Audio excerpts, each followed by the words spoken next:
Decreto-Lei nº 25, de 30 de novembro de 1937, organiza a proteção do patrimônio histórico e artístico nacional.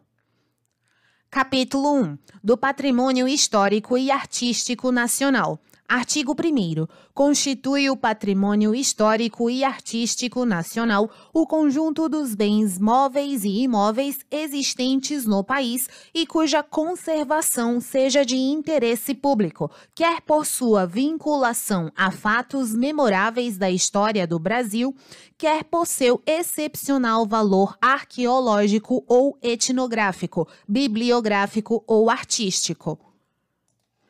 Parágrafo 1º. Os bens a que se refere o presente artigo só serão considerados parte integrante do patrimônio histórico ou artístico nacional depois de inscritos separada ou agrupadamente num dos 4 livros do tombo, de que trata o artigo 4º desta lei.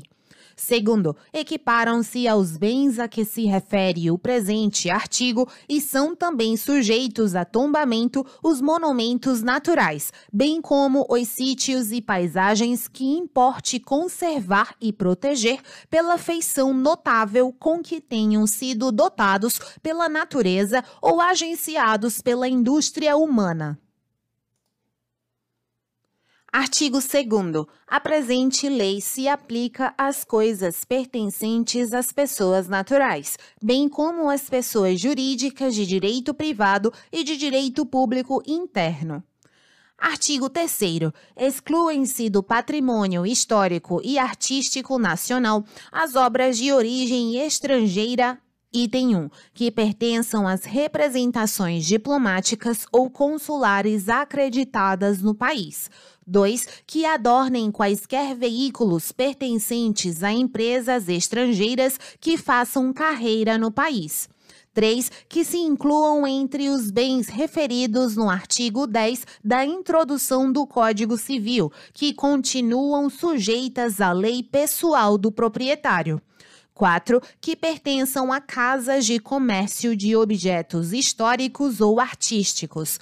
5. Que sejam trazidas para exposições comemorativas, educativas ou comerciais. 6. Que sejam importadas por empresas estrangeiras expressamente para adorno dos respectivos estabelecimentos. Parágrafo único. As obras mencionadas nas alíneas 4 e 5 terão guia de licença para livre trânsito, fornecida pelo Serviço ao Patrimônio Histórico e Artístico Nacional. Capítulo 2. Do tombamento. Artigo 4º. O Serviço do Patrimônio Histórico e Artístico Nacional possuirá 4 livros do tombo, nos quais serão inscritas as obras a que se refere o artigo 1º desta lei, a saber, alínea 1. No livro do tombo arqueológico, etnográfico e paisagístico, as coisas pertencentes às categorias de arte arqueológica, etnográfica, ameríndia e popular, e bem assim as mencionadas no parágrafo 2º do citado artigo 1º. 2. No livro do tombo histórico, as coisas de interesse histórico e as obras de arte histórica. 3. No livro do tombo das belas artes, as coisas de arte erudita, nacional ou estrangeira. 4. No livro do tombo das artes aplicadas, as obras que se incluírem na categoria das artes aplicadas, nacionais ou estrangeiras. Parágrafo 1º. Cada um dos livros do tombo poderá ter vários volumes. Segundo, os bens que se incluem nas categorias enumeradas nas alíneas 1, 2, 3 e 4 do presente artigo serão definidos e especificados no regulamento que for expedido para execução da presente lei. Artigo 5º. O tombamento dos bens pertencentes à União, aos Estados e aos municípios se fará de ofício, por ordem do diretor do Serviço do Patrimônio Histórico e Artístico Nacional, mas deverá ser notificado à entidade a quem pertencer, ou sob cuja guarda estiver a coisa tombada, a fim de produzir os necessários efeitos. Artigo 6º. O tombamento de coisa pertencente à pessoa natural ou à pessoa jurídica de direito privado se fará voluntária ou compulsoriamente. Artigo 7º. Proceder-se-á ao tombamento voluntário sempre que o proprietário o pedir e a coisa se revestir dos requisitos necessários para constituir parte integrante do patrimônio histórico e artístico nacional, a juízo do Conselho Consultivo do Serviço do Patrimônio Histórico e Artístico Nacional, ou sempre que o mesmo proprietário anuir por escrito a notificação que se lhe fizer para a inscrição da coisa em qualquer dos livros do tombo. Artigo 8º. Proceder-se-á ao tombamento compulsório quando o proprietário se recusar a anuir a inscrição da coisa. Artigo 9º. O tombamento compulsório se fará de acordo com o seguinte processo. Alínea 1. O Serviço do Patrimônio Histórico e Artístico Nacional, por seu órgão competente, notificará o proprietário para anuir ao tombamento, dentro do prazo de 15 dias, a contar do recebimento da notificação, ou para, se o quiser impugnar, oferecer dentro do mesmo prazo as razões de sua impugnação.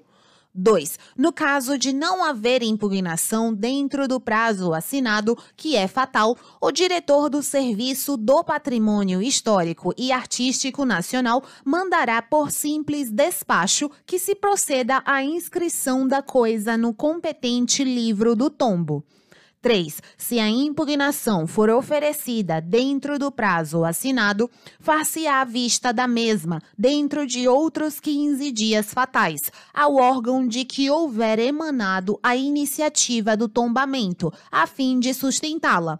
Em seguida, independentemente de custas, será o processo remetido ao Conselho Consultivo do Serviço do Patrimônio Histórico e Artístico Nacional, que proferirá decisão a respeito, dentro do prazo de 60 dias a contar do seu recebimento. Dessa decisão não caberá recurso. Artigo 10. O tombamento dos bens a que se refere o artigo 6º desta lei será considerado provisório ou definitivo, conforme esteja o respectivo processo iniciado pela notificação ou concluído pela inscrição dos referidos bens no competente livro do tombo. Parágrafo único. Para todos os efeitos, salvo a disposição do artigo 13 desta lei, o tombamento provisório se equiparará ao definitivo.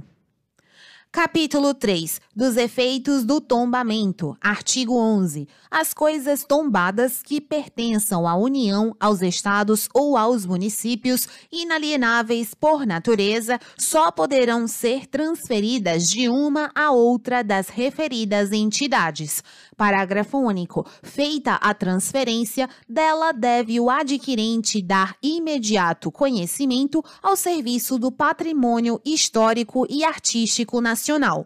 Artigo 12. A alienabilidade das obras históricas ou artísticas tombadas de propriedade de pessoas naturais ou jurídicas de direito privado sofrerá as restrições constantes da presente lei. Artigo 13. O tombamento definitivo dos bens de propriedade particular será por iniciativa do órgão competente do Serviço do Patrimônio Histórico e Artístico Nacional, transcrito para os devidos efeitos em livro a cargo dos oficiais do Registro de Imóveis e averbado ao lado da transcrição do domínio. Parágrafo 1º. No caso de transferência de propriedade dos bens de que trata este artigo, deverá o adquirente, dentro do prazo de 30 dias, sob pena de multa de 10% sobre o respectivo valor, fazê-la constar do registro, ainda que se trate de transmissão judicial ou causa-mortes. Segundo, na hipótese de deslocação de tais bens, deverá o proprietário, dentro do mesmo prazo e sob pena da mesma multa, inscrevê-los no registro do lugar para que tiverem sido deslocados. Terceiro, a transferência deve ser comunicada pelo adquirente e a deslocação pelo proprietário, ao serviço do Patrimônio Histórico e Artístico Nacional, dentro do mesmo prazo e sob a mesma pena. Artigo 14. A coisa tombada não poderá sair do país, senão por curto prazo, sem transferência de domínio e para fim de intercâmbio cultural, a juízo do Conselho Consultivo do Serviço do Patrimônio Histórico e Artístico Nacional. Artigo 15. Tentada, a não ser no caso previsto no artigo anterior, a exportação para fora do país da coisa tombada, será esta sequestrada pela União ou pelo Estado em que se encontrar. Parágrafo 1º. Apurada a responsabilidade do proprietário, ser-lhe-á imposta a multa de 50% do valor da coisa, que permanecerá sequestrada em garantia do pagamento e até que este se faça. Segundo, no caso de reincidência, a multa será elevada ao dobro. Terceiro, a pessoa que tentar a exportação de coisa tombada, além de incidir na multa a que se referem os parágrafos anteriores, incorrerá nas penas cominadas no Código Penal para o crime de contrabando. Artigo 16. No caso de extravio ou furto de qualquer objeto tombado, o respectivo proprietário deverá dar conhecimento do fato ao serviço do Patrimônio Histórico e Artístico Nacional, dentro do prazo de 5 dias, sob pena de multa de 10% sobre o valor da coisa. Artigo 17. As coisas tombadas não poderão, em caso nenhum, ser destruídas, demolidas ou mutiladas, nem sem prévia autorização especial do Serviço do Patrimônio Histórico e Artístico Nacional, ser reparadas, pintadas ou restauradas, sob pena de multa de 50% do dano causado. Parágrafo único. Tratando-se de bens pertencentes à União, aos Estados ou aos municípios, a autoridade responsável pela infração do presente artigo incorrerá pessoalmente na multa. Artigo 18. Sem prévia autorização do Serviço do Patrimônio Histórico e Artístico Nacional, não se poderá, na vizinhança da coisa tombada, fazer construção que lhe impeça ou reduza a visibilidade, nem nela colocar anúncios ou cartazes, sob pena de ser mandada destruir a obra ou retirar o objeto, impondo-se, neste caso, a multa de 50% do valor do mesmo objeto. Artigo 19. O proprietário de coisa tombada que não dispuser de recursos para proceder às obras de conservação e reparação que a mesma requerer, levará ao conhecimento do Serviço do Patrimônio Histórico e Artístico Nacional a necessidade das mencionadas obras, sob pena de multa correspondente ao dobro da importância em que for avaliado o dano sofrido pela mesma coisa. Parágrafo 1º. Recebida a comunicação e consideradas necessárias as obras, o diretor do Serviço do Patrimônio Histórico e Artístico Nacional mandará executá-las, a expensas da União, devendo as mesmas ser iniciadas dentro do prazo de 6 meses, ou providenciará para que seja feita a desapropriação da coisa. Segundo, a falta de qualquer das providências previstas no parágrafo anterior, poderá o proprietário requerer que seja cancelado o tombamento da coisa.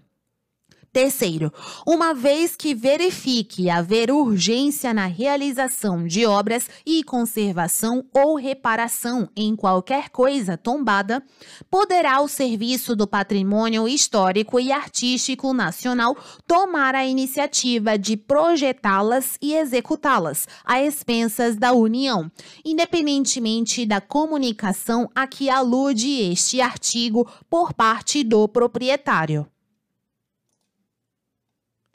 Artigo 20. As coisas tombadas ficam sujeitas à vigilância permanente do Serviço do Patrimônio Histórico e Artístico Nacional, que poderá inspecioná-los sempre que for julgado conveniente, não podendo os respectivos proprietários ou responsáveis criar obstáculos à inspeção, sob pena de multa de R$100.000, elevada ao dobro em caso de reincidência. Artigo 21.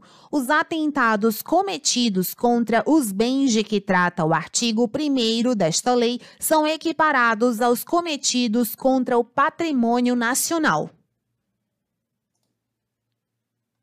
Capítulo 4. Do direito de preferência. Revogado.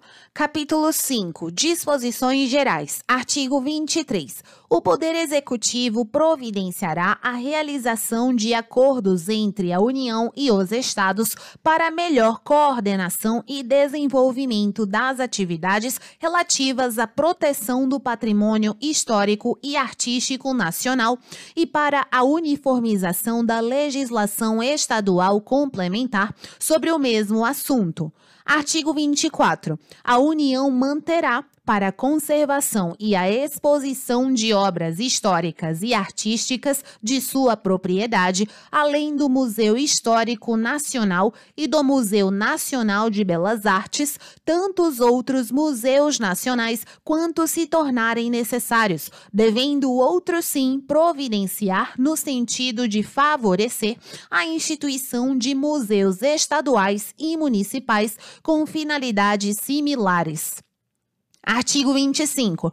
O Serviço do Patrimônio Histórico e Artístico Nacional procurará entendimentos com as autoridades eclesiásticas, instituições científicas, históricas ou artísticas e pessoas naturais ou jurídicas, com o objetivo de obter a cooperação das mesmas em benefício do patrimônio histórico e artístico nacional. Artigo 26. Os negociantes de antiguidades, de obras de arte de qualquer natureza, de manuscritos e livros antigos ou raros, são obrigados a um registro especial no Serviço do Patrimônio Histórico e Artístico Nacional, cumprindo-lhes outro sim apresentar semestralmente ao mesmo relações completas das coisas históricas e artísticas que possuírem. Artigo 27. Sempre que os agentes de leilões tiverem de vender objetos de natureza idêntica a dos mencionados no artigo anterior, deverão apresentar a respectiva relação ao órgão competente do Serviço do Patrimônio Histórico e Artístico Nacional, sob pena de incidirem na multa de 50% sobre o valor dos objetos vendidos. Artigo 28. Nenhum objeto de natureza idêntica a dos referidos no artigo 26 desta lei poderá ser posto à venda pelos comerciantes ou agentes de leilões sem que tenha sido previamente autenticado pelo Serviço do Patrimônio Histórico e Artístico Nacional, ou por perito em que o mesmo se louvar, sob pena de multa de 50% sobre o valor atribuído ao objeto. Parágrafo único. A autenticação do mencionado objeto será feita mediante o pagamento de uma taxa de peritagem de 5% sobre o valor da coisa, se este for inferior ou equivalente a 1 conto de réis, e de mais 5.000 réis por conto de réis ou fração que exceder. Artigo 29. O titular do direito de preferência goza de privilégio especial sobre o valor produzido em praça por bens tombados, quanto ao pagamento de multas impostas em virtude de infrações da presente lei. Parágrafo único. Só terão prioridade sobre o privilégio a que se refere este artigo os créditos inscritos no registro competente, antes do tombamento da coisa pelo Serviço do Patrimônio Histórico e Artístico Nacional. Artigo 30. Revogam-se as disposições em contrário. Bons estudos.